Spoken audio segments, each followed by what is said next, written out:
Welcome to the discussion portion of our event today.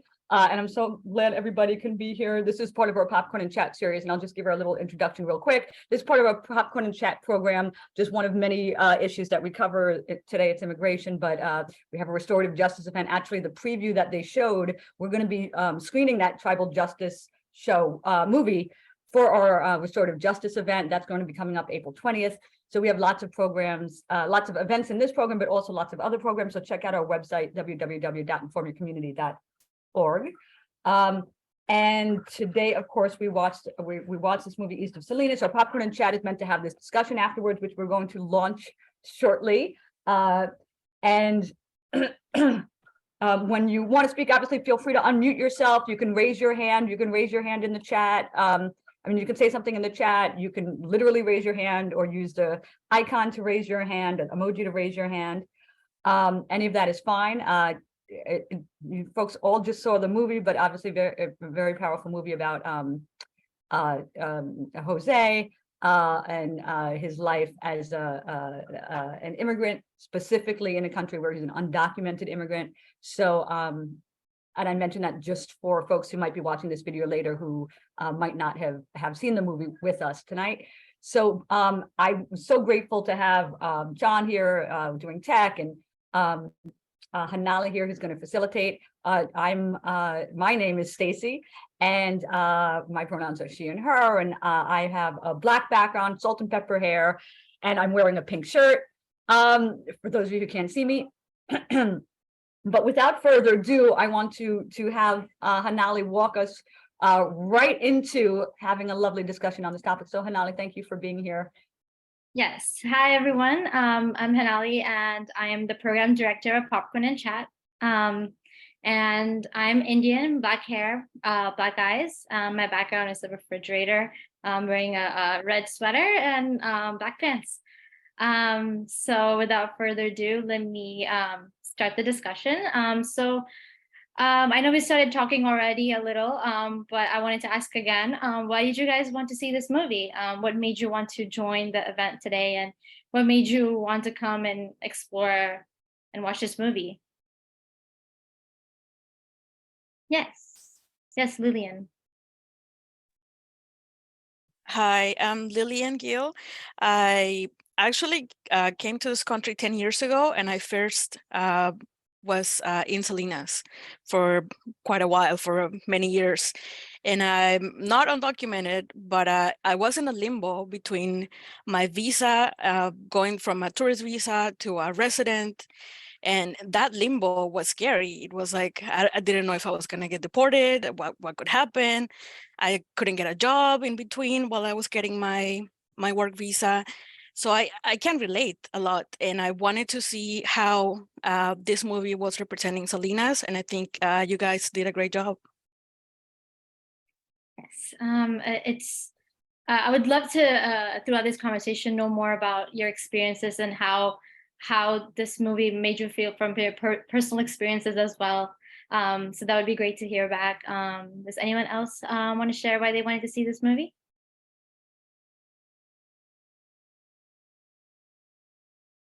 Okay, so I basically I come from an immigration background. Like my parents immigrated, I immigrated. I was actually born in India, so when this movie it didn't completely relate to everything that I've experienced. I didn't have it as hard as Jose, but I do see, I've seen my parents struggle, so a lot of things kind of came back to me as I was watching the movie. So that's one of the reasons why I really wanted to watch this movie. And so, yeah. And then, sorry. So, what have been some other historical significant dates or development in history that have contributed to immigration? Throughout the history, there has been different acts that have been passed.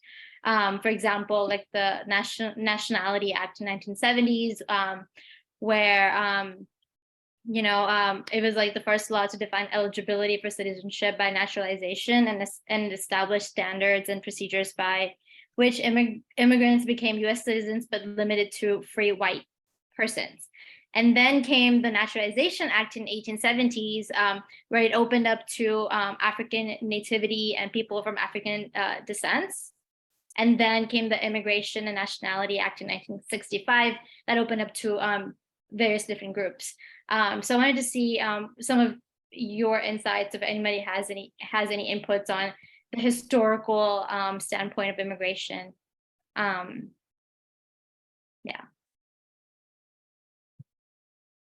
I know I wish I knew more. I don't know enough about it. This is a good start, though. Yeah. Yeah, I mean, in my personal experience, some of my friends were on different visas like DACA, and they have had a real difficult time because they didn't have Social Security. Some of them didn't have Social Security, some of them did. And one of my really close friends, she was really, really bright, just like Jose, but she didn't end up going to college because only some colleges accept people who don't have papers. And the ones they did, they wanted full tuition, and she couldn't afford it. Her family couldn't afford it. So she ended up just finding a part-time, full-time job that was, what she could have done as a high schooler. And she had to settle for that. So it's really sad not everyone gets the opportunity that they deserve, no matter how smart or how driven you can be in the country. So, yeah. Hanali, tell us what DACA stands for. I think it stands for a deferred action of childhood arrivals, like the Dreamers Act, Right. where it's basically when a family immigrates with children, and the children are put under the DACA, and then I think until the age of 25. After that, they have to get H-1B or something, or they will get deported, or they're subject to be deported. So it's a scary situation because those kids like Jose don't know what they're put into when they are. So thank you for clarifying. I didn't remember what it stood for. Yeah. So from the movie, what are some ways or changes we could implement to enhance multiculturalism in the US? Like, how can we address the systematic issues or policy wise today? What can we do from where we stand today to kind of be aware of such things and kind of give back? Does anyone have any inputs in that?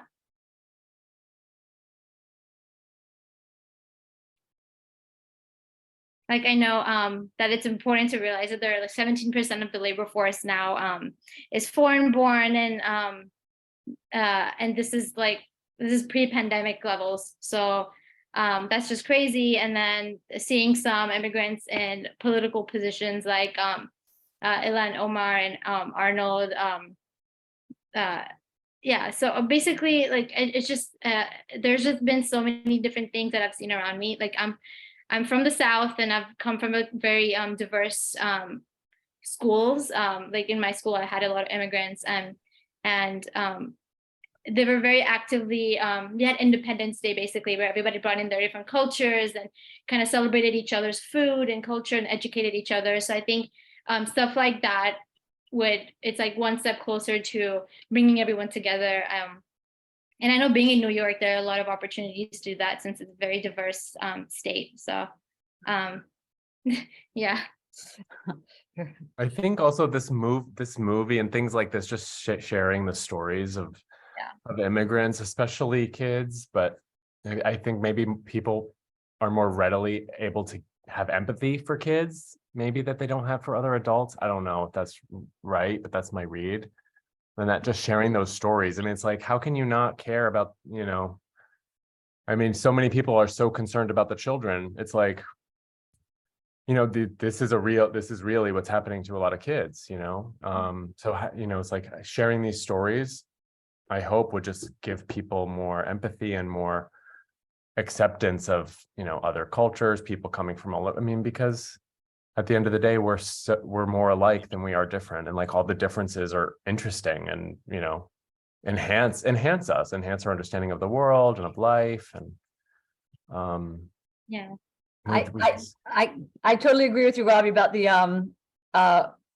whatchamacallit, the kids being more like, you know, a hook to get people to understand the topic more. Because when Jose was on the screen at the beginning of the movie, I almost typed it in the chat. I was like, he's so adorable. Like, how cute is that kid?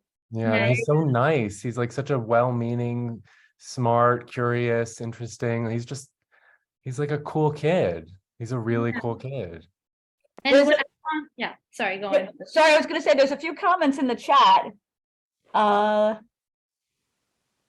Which is great. Somebody said it's tough overall with any type of immigration document for immigrants to have to deal with that, the kind of like overall process and having that immigration document. I imagine like it's difficult no matter what. Karishma was the one who said that, and she said empathy is nice. what a statement, right? Empathy is nice. That is true. It's a start. It's and she said it's nice to have a community that's accepting. Which is, I mean, don't we all want that, right? Like, why withhold that from somebody else? But then Roshan also said something in chat, said, it's tough. The film surfaced a lot of systemic issues that feel tough to tackle on the individual level. So this goes to your question specifically, Hanali. You know, it sounds trite. So Roshan continues, it sounds trite, but it feels like the best takeaway I have for this is approaching people in this situation with as much understanding and support as possible. So kind of back to that idea of empathy.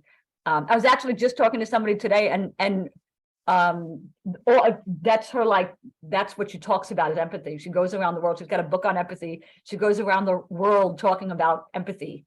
It was great. We're hopefully going to partner it sometime. So, but yeah, empathy is a good start. I'll take it.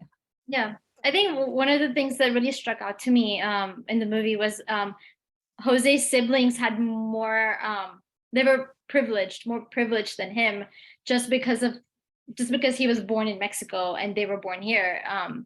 So it's just like your direct siblings have more, I guess, like advantage in the country than you do, even though you have almost the same experiences and same everything. Like that was just crazy to me, that, you know, had to go through that. And also, one thing I related to, I think someone said something in the chat, but one thing I could relate to was the fact that language barrier, like parents coming in from a different country, like his parents spoke Spanish, and he didn't, so helping in homework, sitting down and understanding the cultures, and you know, it became a tough thing for him. And I relate because I'm the oldest daughter and my parents immigrated. So it became that person, like, oh, my parents can't speak good English. I have to be there for them until they adjust to the country and things like that. And my English wasn't great coming in here too. So it took me a good couple of years to fully have a conversational English down when I first immigrated, which was 13 years ago. So yeah, so some things are just, it's you, when you see your family struggle, it makes you want to do better for yourself. It motivates you, like, I want better for them and for me. What can I do to change this trend in our family? So yeah, it's inspiring. Yeah, that was one of the parts that stood out to me too, having the kids so close in age. And yet the Jose, who was born in Mexico, can't actually go back to Mexico voluntarily because then he wouldn't be allowed in the country again. And his siblings that were not born in Mexico can come and go. And then the other idea that Jose is like, basically when he gets older, he's not living in fear in that way now, according to the production. But like as he gets older, he's going to be in fear that he would get deported. So yeah, there are a few more comments in the chat. One person, Shulamit, said it took us 11 years to get green cards. To get green cards, a series of visas before that. So this is like that experience of how the process is, you know, difficult it is. Remarkable experience with ICE, who often see immigrants as virtual criminals. I hope you're not saying, Shulamit, that you had the experiences with ICE. But I'm sorry if you. Yes, I did. Do you want to And you're welcome, by the way, you folks are welcome to, you know, to unmute yourselves and chat. So feel free. You don't have to only put your comments in here. And we welcome hearing about your own experiences as well. I will just mention, but then Shulamit, if you want to, actually go, if you want, Shulamit, if you wanted to share anything else, Okay. no pressure. And I'm coming from Canada and I'm a professional. And I know other people who came from England who had similar experiences. But at one point I came in from a trip and the immigration agent said that his job was to keep people out who had come from the country where I was vacationing. And he took my visa. It needed to be stamped. And this was in New York. And he said, oh, well, we don't do that. And he took it away. And it was my only evidence that I had a work visa. And I had to suppress my husband from bickering with him. And he told me it was garbage. And I said, that's great that it's garbage.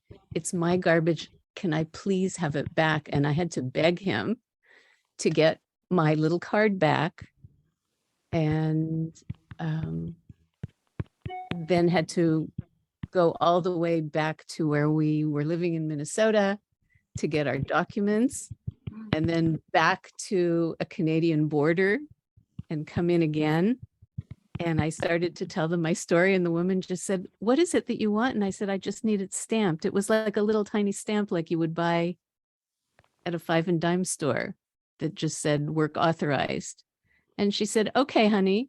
And she stamped it. The whole transaction took a minute. But this guy was just not going to let me have it. I've had immigration agents scream at us that my sister can't get a job in Canada. Why should you get a job in the USA? I mean, nothing personal. And I was always, you know, I had to be sponsored by a hospital until the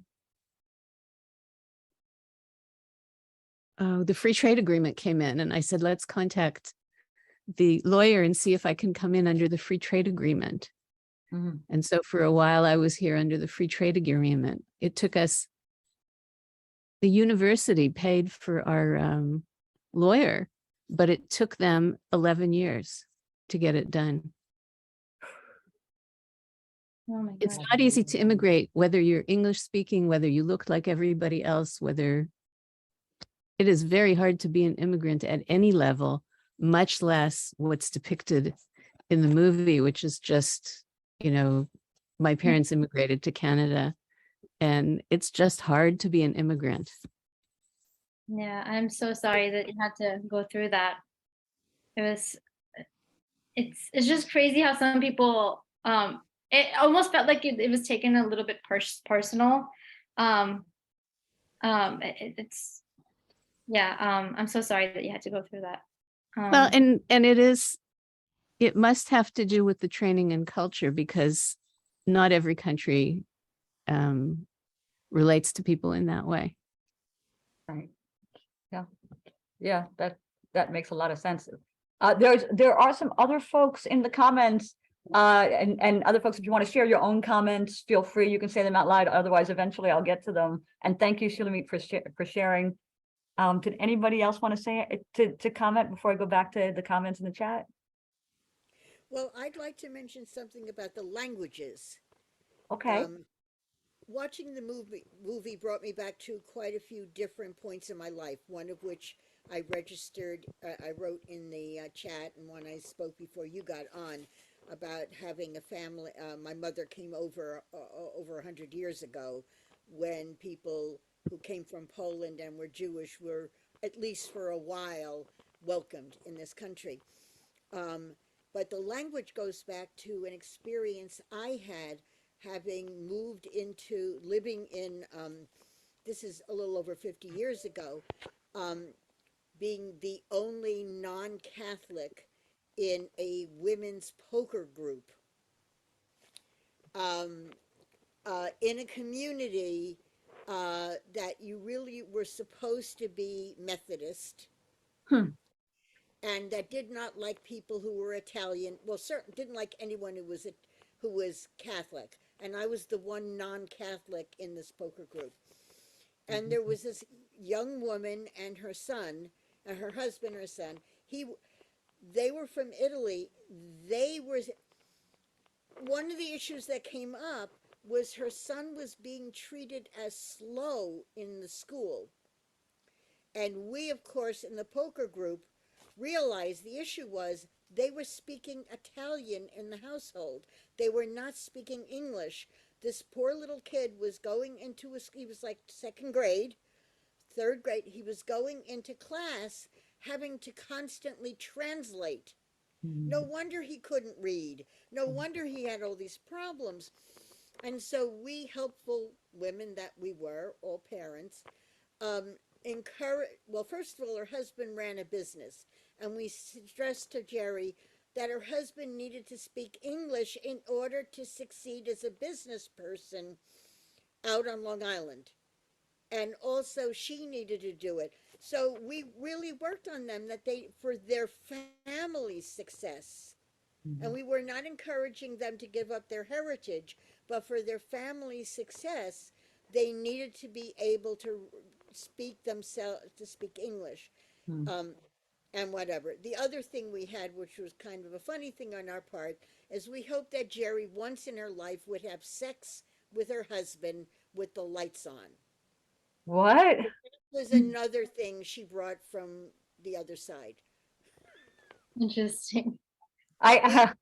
We did not follow up on that, but we did follow up on speaking English at home. Yeah. That's probably better that that one was left alone. And I see you wrote in the chat here, it takes me back to when Long Island was the end of an underground railroad for people for El Salvador, which I never knew that. That's really interesting. Oh, yeah. And you say decades ago, as a social worker, a student, I tried to bring together the different day laborer community groups unsuccessfully, but that's great that you tried. So there's other comments in here. And then perhaps Sonali's got another question for us, but so Lillian wrote, I hope everyone wants their neighbors to do well, because at the end of the day, that's your community and it does impact you. Nobody should have to struggle like that. Somebody, Shulamit wrote, oh no, we got that one, thank you. Charisma wrote, empathy. I say empathy because many come at the most in a nuclear family. So you may not even have a nuclear family, but you may be coming from a place that you had a really long extended family, I suppose. So she said, Charisma said she was lucky that way. Lillian just wrote, wow. And I think that was to Shulamit's story earlier. Evelyn wrote, it seems to me that the fear underlying all of those negative attitudes towards immigrants is a major obstacle. So yeah, that's a really good point. The fear that's involved with all of this. And then Charisma wrote, social inclusion is interesting here. It was a bad economy in the 1980s. When we came, many other immigrants did not know that when they came in. So yeah, so factors here. Yeah, and another comment here about, I agree from Lillian, I agree, not easy at all. I had it easy because I spoke the language, because I speak the language and I had a visa, but I had other struggles and of course dealing with discrimination. So many levels to all of this. And then Charisma wrote, I spoke British English and was learning other languages and was put in odd situations and was asked to do ESL. So even though it was British English, she was asked to do English as a second language in school. It was odd, and they let me leave after 6 months with excellent grades. So I did that too. Oh, really? They made me do that too. Oh, that's so interesting. Was it in school? This was when I first came to the US. They made me take those classes, and then eventually they were like, "Oh, you don't need to take it. You already know. I don't know why you're here." I was told to be here. I was like, "Okay, we'll just make you take the test, and then you can leave the class." I'm like, "Okay." That's interesting. Was it the school that had you do that? Yeah, it was in middle school. Middle school, okay. Yeah. What other things do you want to talk about, Hanali? Yes. So, are there any lingering questions from the movie that you're still thinking about, that you kind of want to discuss, some aspects that stuck to you that surprised you or just want to talk about it? You can just say it or put it in the chat, whichever.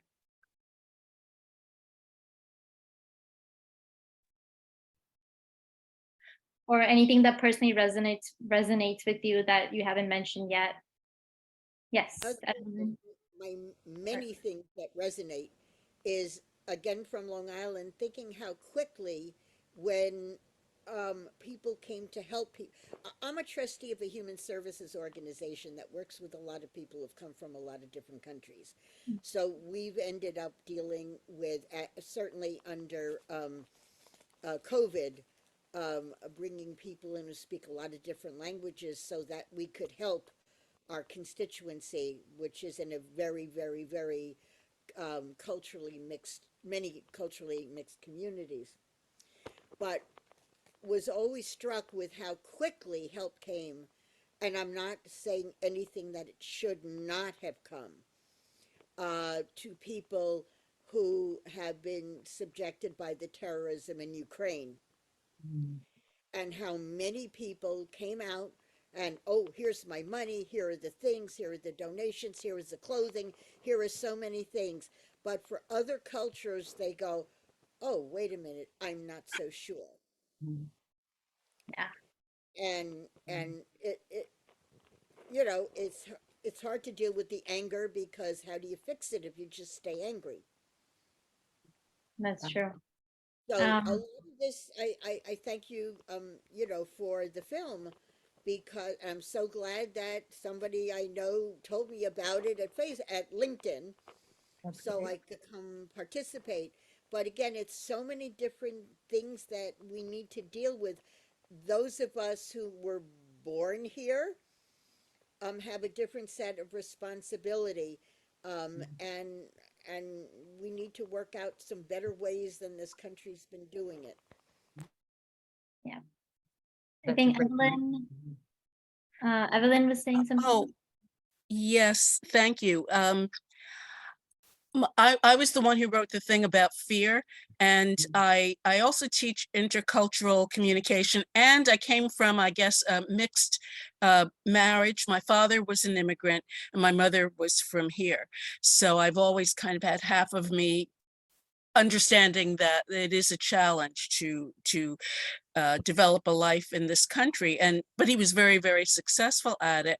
And I think one of the reasons was he did not generate fear from the people around him.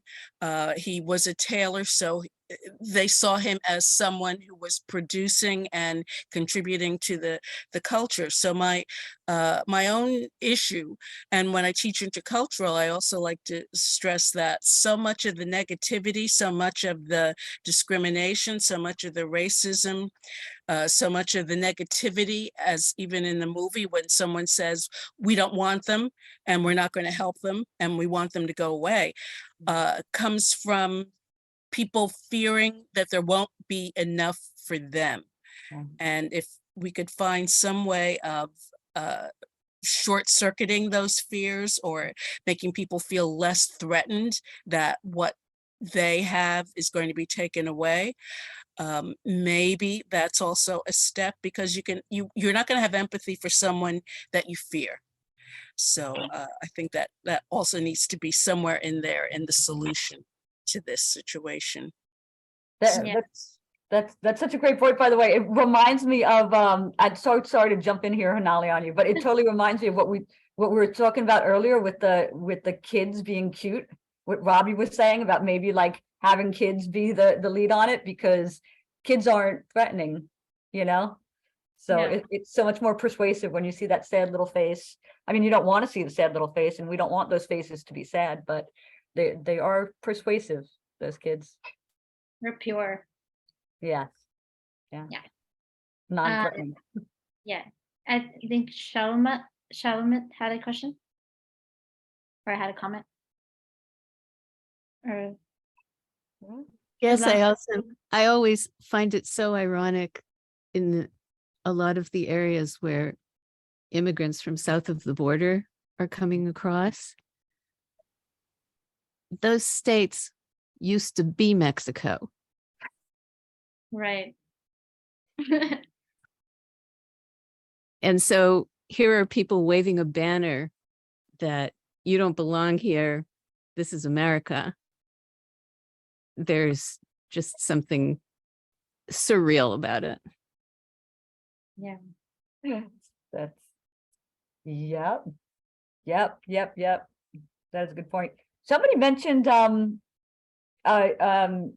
where different that people come from, Ukraine, and like we're having more sympathy now, but folks are coming from a lot of the migrants that are coming here are coming from Ukraine, Myanmar, Afghanistan, Syria, Republic of Congo. I might have missed one, but yeah, it's folks, it's every, migrants are lots of different places that folks are coming from, and we do tend to empathize with some more than others, which is, why is a good question. By the way, I love Terrence's, I see Terrence in the window has a Superman on. Maybe that's what we need to help with the immigration situation in the United States. We need more Supermen and women. And women. Yeah. So what other books, films, resources do you know or Awesome. suggest for yeah, so what other books, films, resources do you know and suggest for future learning? Yeah, maybe have some things that we kind of put together in our infographic on our website, in our Get Informed page. If you want to get educated on immigration, we have a little infographic that we have created. But if there books or resources that you actively have read or want to read or have heard about that would be great resource for this topic that you'd like to share. And any other movies, Or yeah, any other movies too. right? Like if you've seen any movies that really highlight these issues or talk about these topics, or good books, yeah, it's always good to get information. Someone said.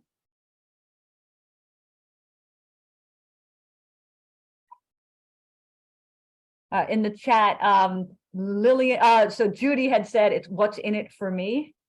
And then Charisma had said, I also lived among the United States, so there was lots of stuff going on there that was disclosed. She said there were some very nice immigration lawyers, and I learned a lot from them. South Asian histories and more. It is nice to know that there's folks out there who are empathetic, whose job it is to be empathetic about a particular topic, right? With the people that they're working with, like the teacher from the movie. Oh my gosh, she was amazing, right? Yeah. How inspirational. Yeah, I know. And Judy mentioned check out Rhonda Payne's page at LinkedIn. So we'll have to check that one out later. So Rhonda Payne just got some good free publicity there for her LinkedIn page. So we'll have to check that out. Yeah. Judy, if you don't mind sharing. Yeah. Can you share with us? I know Rhonda through my professional society and all, but she she has her own, I guess, company called, Flock Theory, but she brings together a lot of, DE&I is her area. And it's whatever DE and I and A that is being talked about. So she very often, she was recommending participating in a book on, but a lot of it is on how to get organizations to change what we do, not individuals, but it's the organizations that are working on advocacy and working on being on on theory, and working on getting agencies to do a better job of what it is we do. So that's why I really recommend her. That's great. Yeah. Thank you for sharing that. It reminds me on sorry, Hanali, jumping in again. It reminds me, we just did a homeless an event on homelessness, and they the speaker that we had, one of the speakers that we had, co-facilitators we had for that event, had mentioned this same issue that it's there's only so much you can do at an individual level, right? Like that teacher did so much picking up that student, and it was just one student, or I guess in the siblings, picking up that student, bringing them to the other school district, even though it's not even where he teaches, just to kind of help them out. Or actually, I'm sorry, I guess I don't remember. I think that one might have been where he taught, but bringing them from where they were to the school. Like how much can you do at an individual level? And so having organizations like the one that Judy was just talking about help, and then the systemic changes, what Hanali you were talking about as far as like laws and what can be done there. So many levels. Oh, and Lillian wrote, I follow celebration-nation.org, which is a Salinas, California nonprofit. So that's a good one. So right in the heart of this area where the movie's in. Great. That's good to know. Thank you for the recommendation. Any books? No books and no books or movies? It's hard to think of them offhand, right? I have a novel that I read a few months ago by Chimamanda Ngozi Adichie, the Nigerian author, Americana. Oh, It's a novel, so it's fiction, but it's very good. It's about the immigration experience. Very good. you're going to have to put that in the chat Okay. because I'm not going to try to spell her name.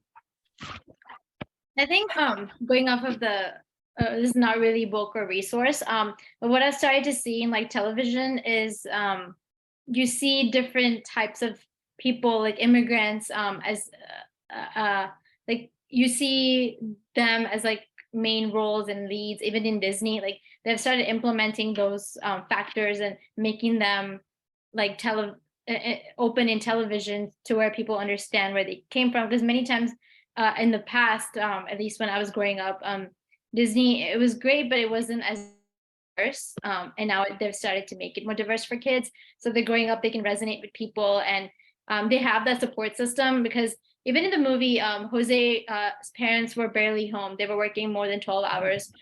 So there's no one to really guide them. Yeah, they had that teacher, but not everyone has a teacher that would go out of their way to do that for them. So having it, even if they're watching television all day, it'd be nice to have content that they can, that helps them. I think, and nowadays I've seen that change starting to happen. So that's been great. So. By the way, I'd have to read the whole book again. It's a children's book, so it wouldn't take me very long. But I was just remembering that Supreme Court Justice Sonia Sotomayor has a children's book called Just Ask, and it's about differences and how if you're with somebody and you don't know something about them and you're curious, just ask is basically the idea of it. So I'm going to put that one. I'll put that one in the chat. So, and I love that Robbie came up with this really like esoteric book and novel, and I'm like, here's this children's book. So you see where my head's at, what my reading material is. We were in Toronto recently, and on just the over-the-air television station, one of the stations, every half hour or hour, then the programming changes to a different language. Oh, Wow. They- Where was that? Canada? In Toronto. Toronto. And they have sort of ethnic, they have some programming that's actually coming from other countries, like in Africa, directly. And some of it is local programming in Mandarin. And I know that in Israel, when there was a big immigration from, I think it was it Brazil? Then they started having programming in Spanish. That some places, when they see that they've got a wave of people coming in, then they want to communicate with them to integrate them rather than have them reject their home language and their home culture. yeah. It's a great idea. Sorry, go ahead, Hanal. No, I've actually know some of my friends who whose parents immigrated and they were born here and because their parents wanted them to fit in more than they were able to, they didn't expose them to the culture that they came from. So there became like a cultural gap. And there are times when they don't understand the language that their parents spoke, because they spoke English for the most part at home too. So I've seen that happen, and I know a lot of people are starting to get better about understanding like the basics of the language that my background is from. But it's nice to see that at least Canada like it's doing that different language television thing. So and it normalizes it, like it normalizes like people speak other languages, right? Like we know that, but if all we're getting on TV is English, but in Toronto this programming has like different languages. It's like, oh look, people come from different places, and that's okay. That's that's great. That's great. I've never heard that before. And then did you find anything in the movie compelling? I know we talked about Jose being a kid being the most compelling part, but anything else that was really compelling? Why or why not? I know that nationally, as of 2018, 55% billion-dollar U.S. companies were founded or co-founded by immigrants, according to the National Foundation for American Policy. So just not having immigrants would cause like 55% of our economy, essentially. So it's really important to kind of see it holistically, in my opinion. So even the labor force, 17% of the labor force is immigrants. So those facts, when you look at the facts, it really hits you that these are essential part of our economy and the reason why we have comfort in this country. So that was one of the things that really stood out to me. So anything that you guys found compelling in the movie in that sense? I loved the parent-teacher night where the teacher spoke Spanish, which just made so much sense. And also the idea that some proportion of the economy is from immigrants. Everybody who's non-Indigenous are immigrants or from immigrant families. I was also struck when the mom, she's like, she just at one point, she just goes, it's hard here, like, or something like that. She's like, I work all the time. I don't see my husband sometimes for months at a time. Like, during these months, we don't have food. Like, I have to go to the food to get rice and beans. And it reminded me that, like, some of my best friends are from Brazil, India, Ukraine. My partner who's walking through the door is Portuguese. And like they all have this image of what the US is before they come, and then when they're here, it's like that American dream. They're like, oh, really hard here. Like I don't have health insurance. I don't have stuff is hard. I have to work all the time, and there's people on the street, and so I was kind of struck by that. I wonder, I mean, I have no idea what Jose's family, went through and like why they immigrated, but it's interesting to think about. Definitely. I think they mentioned one part of the movie where the father said, oh, we immigrated here because we wanted better for our kids in terms of future and career, but they didn't expect the struggle that they had to face, and no one does coming here. It's that American dream that's kind of told to them. I think Lillian wanted to say something.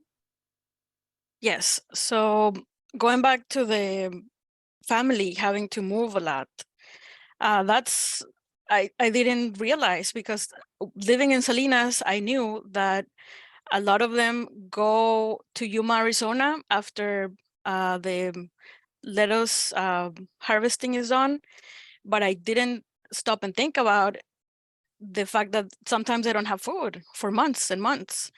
And another thing that impacted me is if I had an issue looking for apartments because I didn't have a credit score, I didn't have a rental history, I can't imagine how hard it was for them because they don't even have documents. So that's definitely something to think about.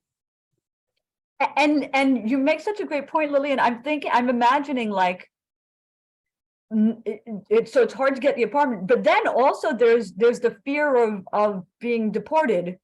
And so I'm wondering if the landlord knows that maybe you're an undocumented immigrant, that then maybe they don't, fix the leak in the bathroom as quickly, right? Or, Yeah. Whatever they need to do to upkeep the house. Because they've got something that they could hold over your head. I mean, I don't know how much that's true, and I hope it's not, but I would imagine that, some Yeah. folks take advantage of that. Absolutely. And some of them told me that they work for their landlords. The same people that hire them to work the fields, they also have little places where they can stay, and they live practically like slaves. The conditions in that they live in, it's crazy to me that they come to this country for a better life and they end up sometimes even worse. Yeah. And there's no way that we can regulate those things, because I don't think the government knows how they are being treated, and they don't say anything because they don't want to complain and have to face deportation. Yeah.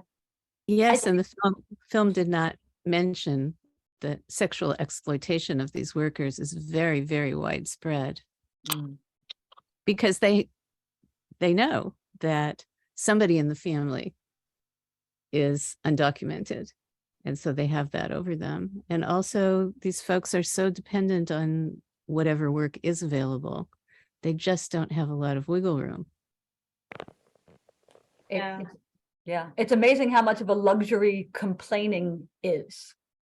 Like if we, right, like it's a luxury, it's a privilege just to be able to complain about our circumstance, right? And to have somebody like listen to you, to be in our for our apartment, we had a landlord just a while ago, didn't give us heat for it wasn't all the way through Thanksgiving.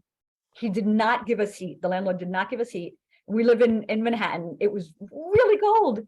And it took us, like, we had to contact like every city representative, and like emailing and talking to our local government and blah, blah, blah. And they finally sent somebody over from the government to actually do the work on Thanksgiving to fix our heat in our apartment.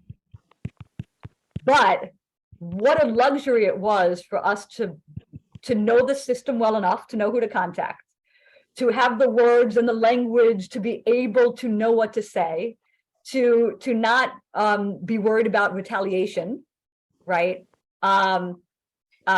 Yeah, like what a luxury to be able to complain. I never really thought of it that way. I'm really grateful for the opportunity to reflect. Yeah. And in New York, where it's like part of the culture to complain, like we complain about everything all the time. Yeah. I do. White, only some of us may complain. It's Not true. I complain about everything. I don't like this apartment. I don't like this weather. I don't like this economic system. I'm complaining about everything up and down. Oh my gosh, and I have to hear it from him all the time. No, just kidding. Judy makes a point too. It's still, even in New York, not everybody can complain, right? There's plenty of folks here who don't have that luxury either. Hanali, I think we probably should wrap it up. Yes. Enjoying the So conversation. thank you guys so much for coming. I will pass it on to Stacy to do our conclusion. I am so grateful to be here and have had the opportunity to talk to everyone. Check us out at informyourcommunity.com. Please don't leave yet. I've got my little spiel at the end that I want to make sure I get to. But I want to thank Hanali for leading this discussion. I want to thank you all for attending and watching the movie. And please, of course, tell people about what we do in our events. Immigration is not a one and done topic. There's so many things to learn about, and we encourage you, read about it, check out information sources, talk to people about the topic, do your research, encourage anything that's multicultural, will help with the issue, like this point about Toronto having, showing films in different languages is amazing. We have a poll. We would love for you to take the poll if you don't mind. So we're going to put the poll up just now. It's just a quick poll if you don't mind doing that. I'll give you a minute or two. It's just 4 short questions.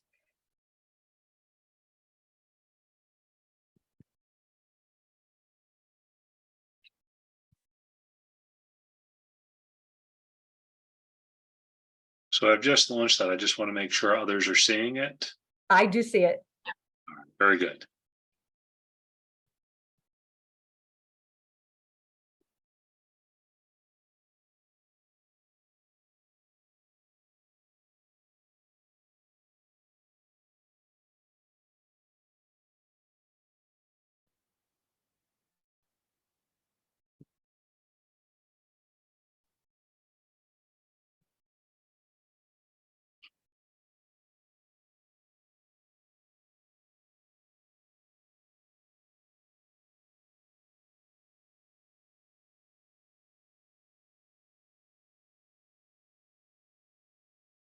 And I encourage you to read the other comments in the chat. We don't have time to go through them all, but I'm so glad they're there and people are responding. Yes. Also, don't forget April 20th, we have Restorative Justice movie playing. We have another event also at 6 p.m. So Yes, and it's the one that they showed the preview of, which is so great. Yes. It was that first preview they showed is our movie, is the movie we're going to be showing for restorative justice topic. It's called Tribal Justice. It's fantastic. So, okay, great. I think the survey is probably done by then. So we're going to send you a follow-up email after this event. It's going to have our little chat in it. This conversation will be in there. The recording of this, not the movie, but the recording of our discussion. Also, our infographic will be there. So we encourage you to share that liberally. Please do, if you are watching this right now on YouTube, then please do like and subscribe to us while you're doing that. The survey the email we'll send you also has a survey link in it to tell us what you think we should change or improve about our event. So that's great. And we hope that you will join us for upcoming events. We also have in our program Craftivism. We have a Craftivism event coming up, and the date for that is February 23rd, so not too far away. Please sign up for that. And during that event, we're going to be celebrating LGBTQ Pride and talking more about that topic. As well as learning how to embroider. So pretty cool. If you sign up at least a week before that event, you'll be able to get our kit. We'll send it to you in the mail for free.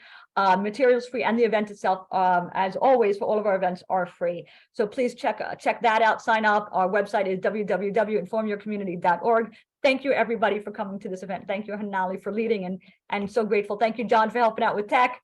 Take care, everybody. Have a great night. thank you for coming. Thank you so much.